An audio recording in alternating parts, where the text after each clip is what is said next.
Bonjour, c'est Sylvain de Intérieur by Sylvain, magasin Grange à Genève. Alors, au sujet des tapis, très important les tapis, parce que c'est ça qui donne de la chaleur dans les espaces. Alors bon, ici actuellement on a mis beaucoup de choses, donc c'est difficile à bien se représenter, mais voilà, petit exemple. Vous avez un tapis qui a de l'épaisseur en laine, qui est agréable et qui donne envie de marcher pieds nus dessus, qui se fait dans toutes les couleurs. Ici, je vais vous montrer encore d'autres exemples. Ici, vous avez un tapis un peu baroque, un peu vieilli, comme ça. Le gros avantage, c'est que c'est très fin. Et le fait qu'il soit fin fait que les traces de meubles, après, quand on bouge, ne se marquent pas dessus. Si vous avez un tapis qui est très épais, vous avez toutes les marques qui se mettent dessus, mais bon, c'est aussi une autre façon de vivre. Voilà, un petit panache de ce qu'on sait faire. Ce sont des exemples de couleurs individuelles, et ça, ce sont des dégradés de tons. Donc ça va du plus clair au plus foncé dans les gris, ou du plus clair au plus foncé dans les taupes, par exemple. Encore un autre exemple ici, oui, le dessin en grand, ça fait ça. Je vais vous montrer après ce que ça peut donner en grand sur des ambiances. Celui qui plaît le plus, par exemple, c'est le jaune, qui est très très tendance. Et voilà, aujourd'hui les gens ont peur, ils mettent pas trop de couleurs, donc on met des murs blancs, on fait tout uniforme. Donc c'est une petite chose qui peut raviver et donner un peu de chaleur, c'est mettre un tout petit peu de pointe de couleur dessus.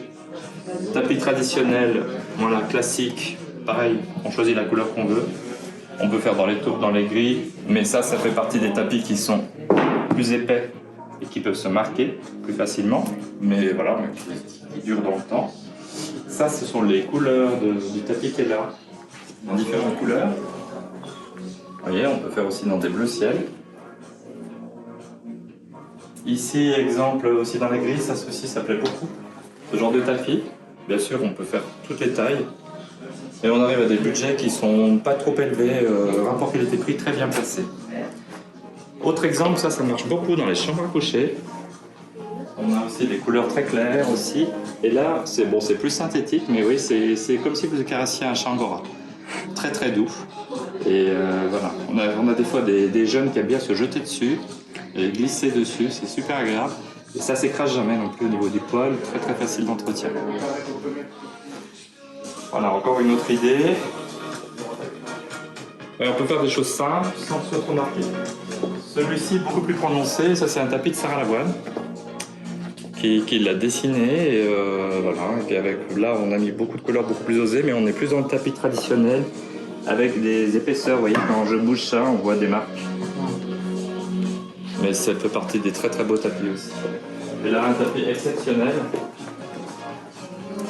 Donc ça, ce sont des créations de Bougainvillé. Bon là, les budgets s'envolent.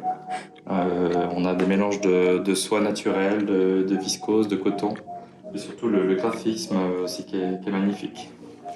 Encore un autre tapis de Sarah Lavoine, un peu inspiration Fendi, qui se fait en noir et en couleur crème. Très joli aussi au niveau des motifs. Et là vous avez des tapis qui s'appellent Pixel d'ailleurs.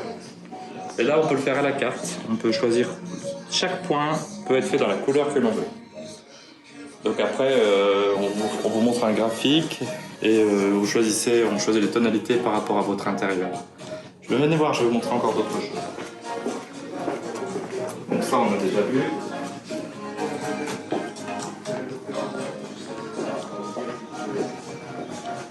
Encore un autre exemple. Là on est aussi dans un esprit contemporain mais qui donne un esprit plus corde. Et ces tapis là peuvent aller intérieur et aussi à extérieur sous la pluie, avec des budgets très très bas. Donc vous voyez, on ne se rend même pas compte, mais ça ressemble pas du tout à un tapis qui pourrait aller sous la pluie, mais voilà, qui peut être très joli dans une ambiance. Et ici, là c'est un autre graphisme, ça vient de Belgique, très très beau. On dirait c'est un peu comme des griffes en fait, qui sont faites. Bon, bien sûr, on ne peut pas tout avoir, donc dans ces tapis là, on a des budgets pas chers, mais par contre, il faut choisir les couleurs telles qu'elles sont. Alors, sinon, les autres qu'on a vus tout à l'heure, on fait à la carte, mais on n'est pas dans le même budget non plus. Donc après, c'est un choix. Mais il y a déjà de base tellement de belles choses. Ça, c'est le même que le gris que je vous ai montré en vitrine tout à l'heure, dans une couleur un peu taupe. Vous voyez, avec un nuancé de teinte. Et le dernier, que j'aime beaucoup aussi, toujours un peu comme une griffe, avec des tons un peu jaunes, un peu gris, un peu safran, on va dire, qui peuvent très bien s'intégrer. Bon là on a mis un salon contemporain, on a mis une bibliothèque qui est très classique mais qu'on a customisée dans des couleurs anthracite.